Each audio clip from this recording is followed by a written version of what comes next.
देख सकते हैं दोस्तों, यहाँ पर मेट्रो चल रहा है, वहाँ पे देख सकते हैं ओवर ब्रिज पे। देखिए हम लोग आ चुके हैं आनंद विहार प्लेटफार्म पर, क्योंकि हम लोग 2 नंबर प्लेटफार्म पे हैं। देख सकते हैं यहाँ पे बहुत भारी स्टेशन है, आप लोग देख सकते हैं यहाँ पे बहुत भारी स्टेशन है, क्योंकि हम लोग खुद आए हैं यहाँ।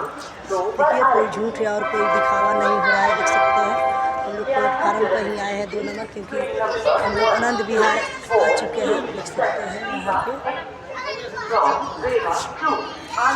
चलिए दोस्तों और दिखाते हैं हम यहाँ का नज़ारा। देखिए यहाँ पे बहुत सारे ट्रेन का भी लाइन है, देख सकते हैं यहाँ पे, क्योंकि वहाँ पे भी ट्रेन चलता है ओवर ब्रिज पे भी। और यहाँ पे भी देखिए इसका कितना अच्छा सा नज़ारा है, आप लोग देख सकते हैं आप लोग।